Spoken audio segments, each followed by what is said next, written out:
Good morning. Welcome to the Effective Management Communication webinar. I'm Sandra Crystal. I'm the Director for the Center for Management Communication at the Marshall School of Business. The Executive Education webinar will help you to rethink how you communicate with others and will help you to help the others in your organization. To really learn from one another, we encourage you to send an email. Share experiences you've had or questions that you have. We have someone here, Jackie, who is going to be taking your emails, so please send them as we're speaking, and then we'll share them later on in the session. You know, today communication is so different than it was when I started working many years ago. I started in Chicago for a large corporation, and at that time we had interoffice memos. We wrote letters to prospects and to clients. We wrote formal reports. We had weekly Monday night sales meetings. We went for training to Boston, New York, or San Francisco. And we had annual meetings. Today, we have perhaps 2 hours of email every day. That's the average for the American business person. We still have some memos. We still send some letters. We still write some proposals. But now we have journals, we have blogs, we IM, we spend an inordinate amount of time looking at YouTube, we look at Skype. We have many ways that we communicate with one another. Now, why is it important for you to think about those communication medium? Because they can affect your company and your actual work with the company. They are useful. The digital world has made us be able to have much greater knowledge sites than we ever had before. But there are repercussions to that, too. It does impact productivity, and we need to learn how to manage the message and to manage the information. I like to compare communication with the old Slinky toy. It starts as a pretty solid piece, a little loose, but when we start to really interact, we see that there are many, many pieces to this and that it can stretch for a very long time. That's very similar to the communication process. We really need to think about the constant interaction that we have now. When we write a message for an intended audience, it may go to that audience, but it may go well beyond that particular audience. And we need to think about that secondary reading when we're writing the first message. We need to realize that we'll constantly get response to what we've written, and then that reshapes meaning. And we need to rewrite or re-speak as we learn more. That makes us richer. That also takes more time, and we need to know how to organize that time. It really should begin with a concept, a real knowledge of the communication cycle. That should be a circular response. It used to be that people would think we just transmitted information from the speaker, the writer, to the listener, to the reader. That's not true. There's a big circle constantly that should be going on for you. You should realize that there can be distractions. You should realize that people may have questions and respond to those questions. Your reader may have a totally different reason for understanding what you're doing, and you need to think through that reasoning that your reader has as well as what you had. Today's communication circle has much more activity to it than ever before. If you look around you now, I'm guessing that while you're on the computer, you may have also your email going while you're on this webinar. I'm guessing that you may have a phone beside you, and that somebody may come into the room to whom you will speak. There is a constant distraction in the communication that I'm having with you, but that's a normal business communication cycle. What we need to do is think about how we can keep the attention on the message that we want to transmit, and to think about what that listener, that viewer, needs to know and how to keep that person involved in with what's going on. So think about that not only before you start to write or do your presentation, but think about it while you're doing the presentation. Right now I'm thinking, okay, are you sitting back having a sip of coffee? I hope so. But I don't want you to lose the message while you're sipping the coffee. Let's talk about the questions then that you should think about before you begin to write. Who is the audience?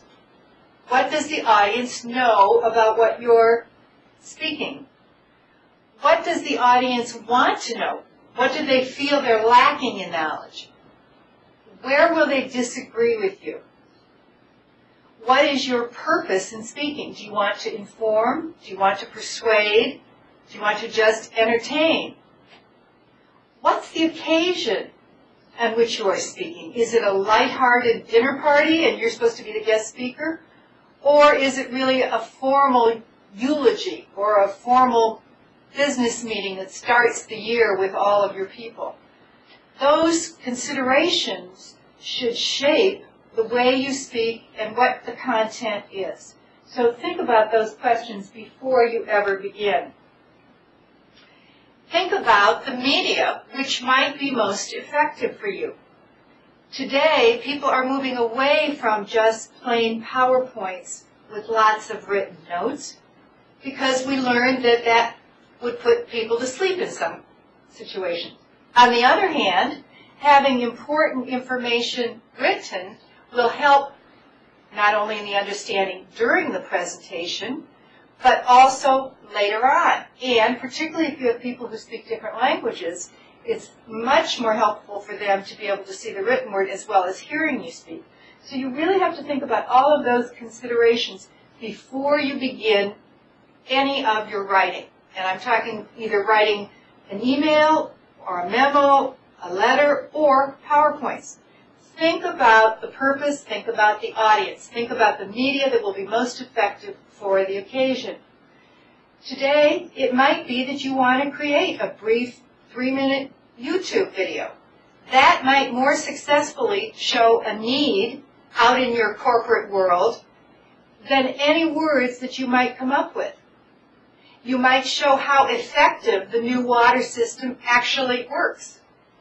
Think about which medium will be most helpful in achieving your purpose and helping your audience to understand what you're saying and maybe to move to the position that you want them to move to.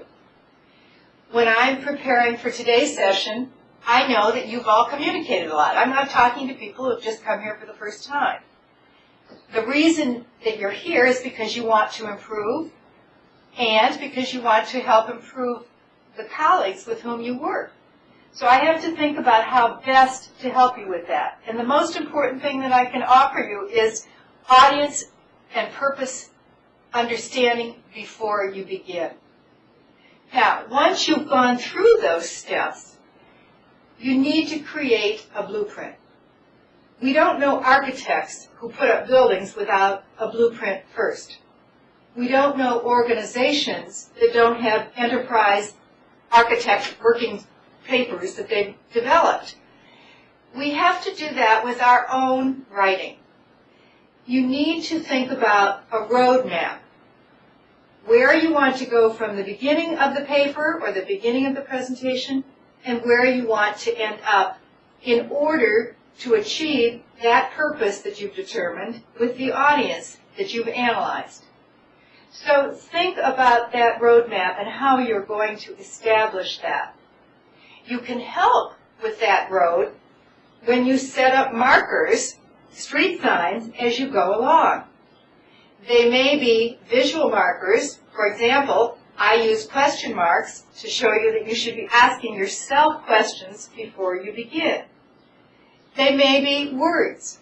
When we use marker words like therefore and explain something, the reader, the listener, knows that you're going to come up with some more explanation. If we number verbally or in writing, we can follow the argument very clearly. But you need to have that roadmap in front of you before you begin.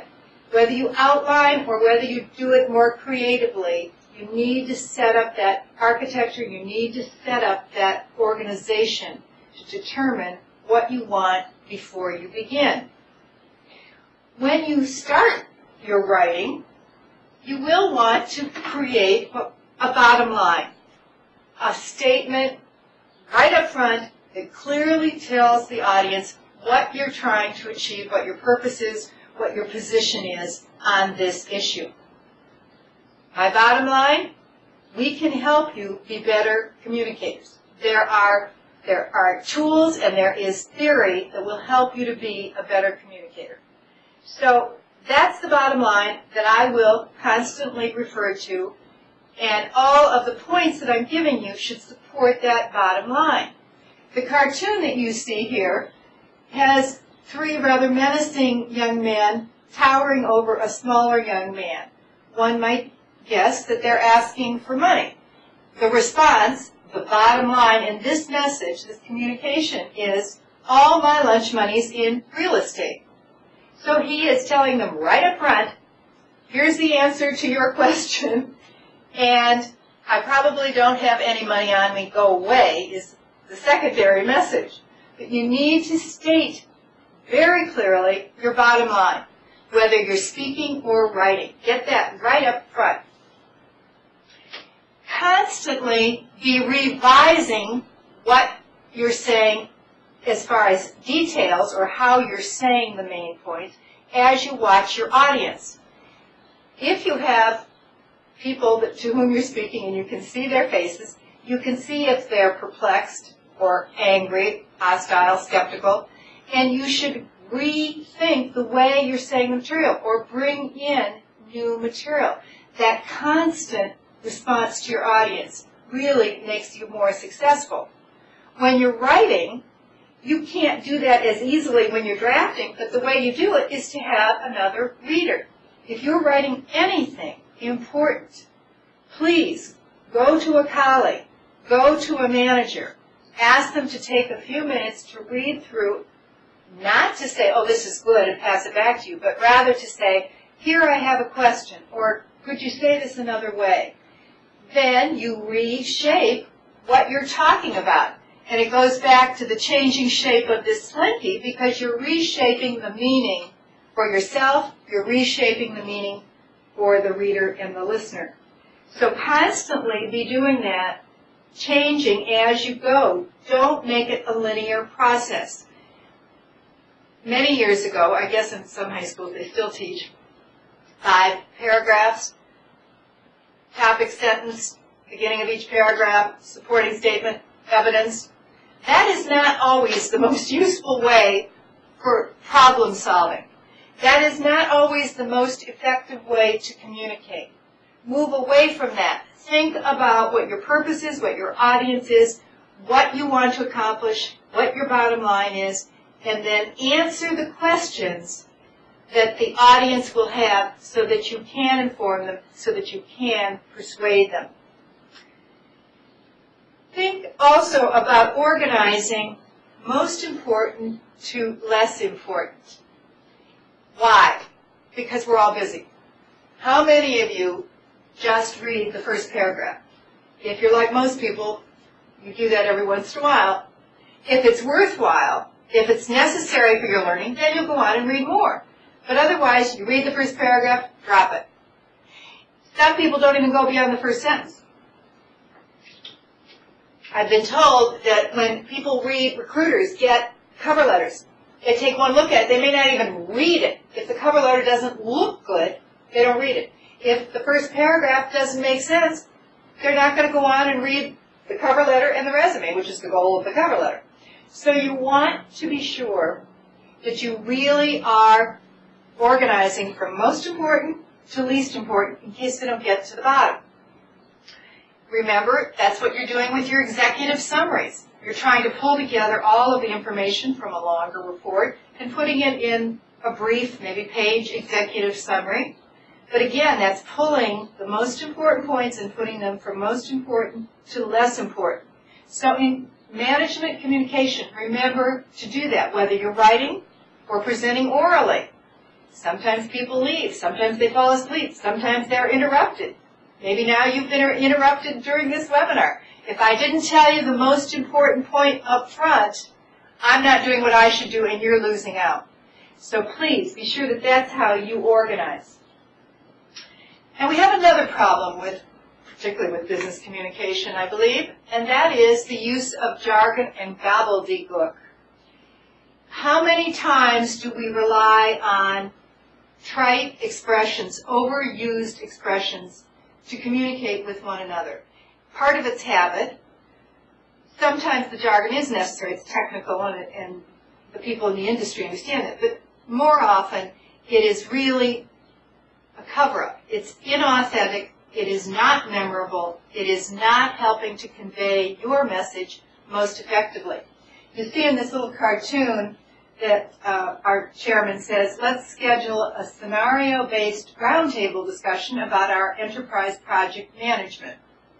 It goes on, we'll use our infrastructure survey tool to architect a risk-based tiering system.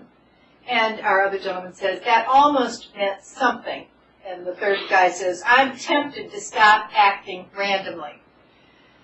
What does this tell us? How many meetings have you sat in where you felt there was more garbage being spoken than ideas being communicated? That is not productive. That is not helpful to you if you're doing it, because people aren't going to remember you as having good ideas, effective ideas. And it's not going to help the company or the organization to which you belong. Who can ever use the word leverage again without the connotation of the mortgage problems that we've had in the last couple of years? Leverage has been used so much in conjunction with this mess that I would hesitate to use it for almost anything else now. And I used it a while ago in the title of a chapter I wrote. I don't use that anymore. It has a bad connotation, but it's overly used.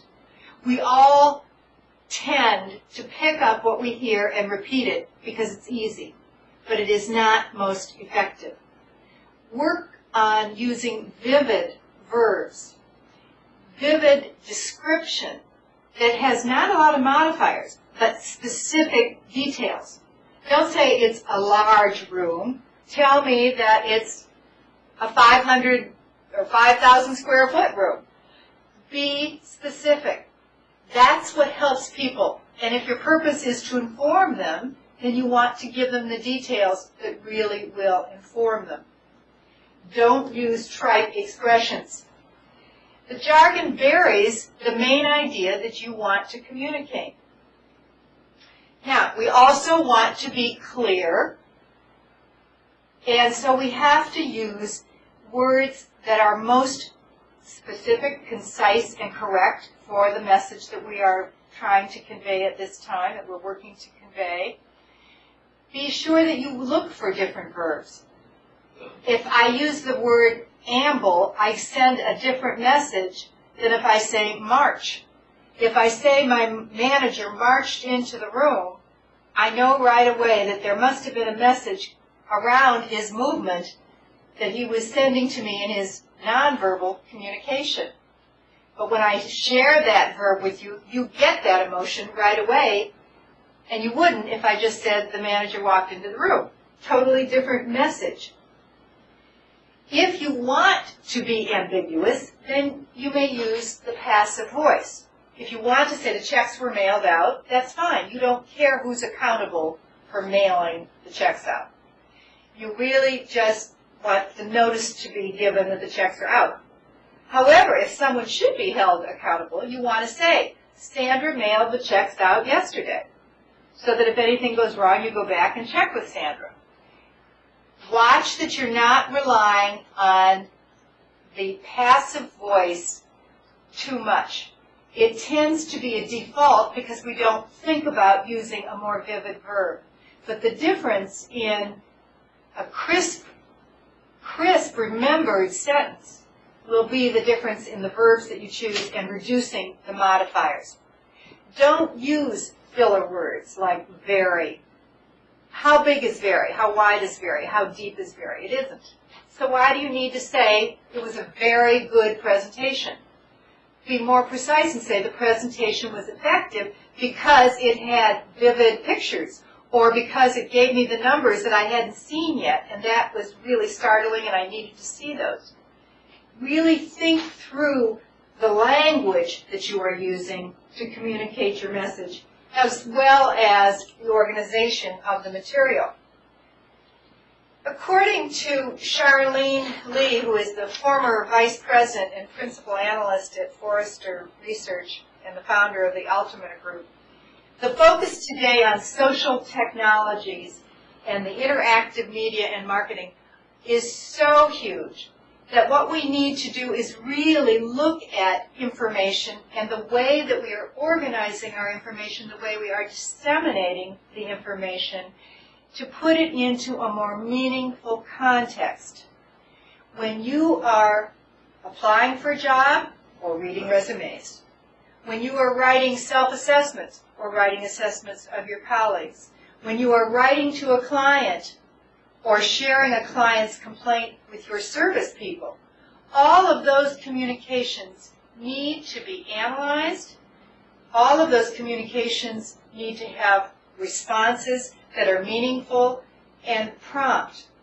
One of the problems with some of the customer service systems was that companies were saying to clients or customers, send an email if you have a question or you have a problem.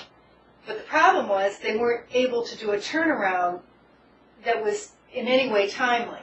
So customers became very unhappy when they didn't hear a response, at least within 24 hours or 48 hours. So all of that communication analysis has to be done, whether it's on a personal level or on your enterprise level. Think about the communication purposes that you have.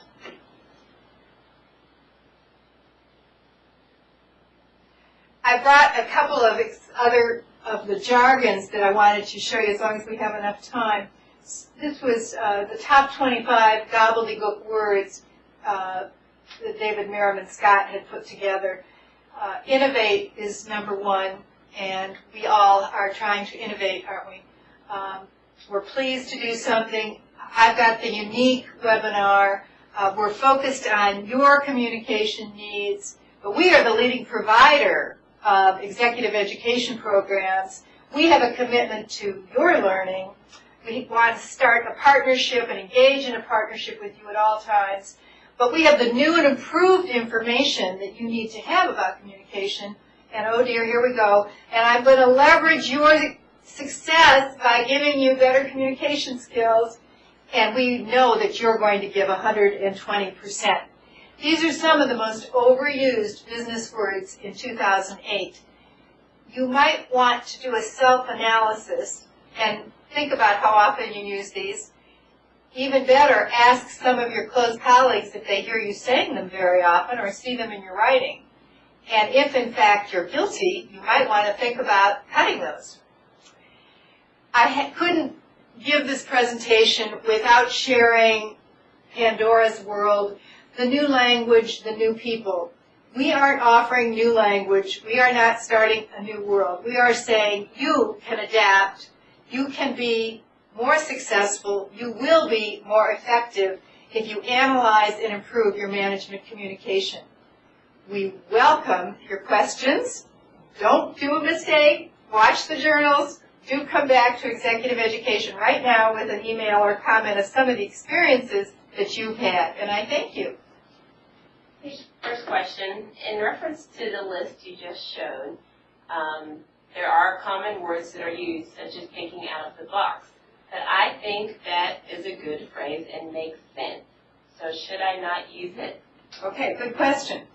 It's not that you shouldn't ever use it. You really want to think about how often you're using it and if there's a more memorable expression you might use. You want to stand out. You want to show that you are providing new knowledge, new insights on the discussion. So you might think about whether you're reusing the same expression over and over again and people are beginning to roll their eyes.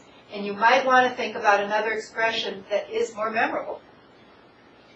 Okay, next question. I work with many young professionals, and they have a tendency to use texting shortcuts in business communications. What suggestions or remedies do you have for coaching this behavior? Good question. We have many people doing research on generational conflict within corporations, and part of that is with the communication styles that are so different. I have incredibly bright students, graduate and undergraduate students, who are doing this all the time. And they don't see anything wrong with it. They really believe that they can send a message quickly, still be listening to what I'm saying if I'm standing beside them. They don't see anything wrong with this. What I try to tell them is to go back to this audience analysis and purpose.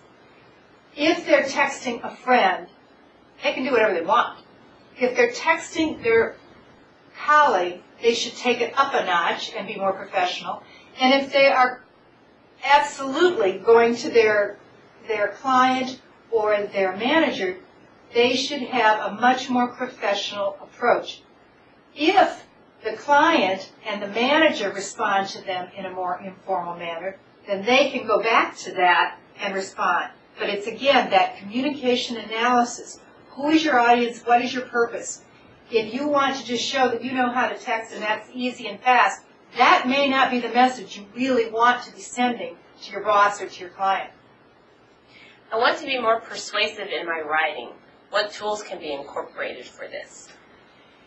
If you want to be more persuasive, go again to those questions. What does your audience need to know? What don't they know? Don't bore them by repeating what they already know. Then think about their values. Are they people who really care about other people? Are they really just interested in the bottom line for this quarter? Think about what their values are. Then set up your argument to appeal to their values as well as provide them the logic that they will follow. Give them case studies. Everybody remembers a story. Find a good story that will lead into your material and that may conclude your material. Those are all pieces of being persuasive. Thank you, and we hope to hear from you again soon. Bye.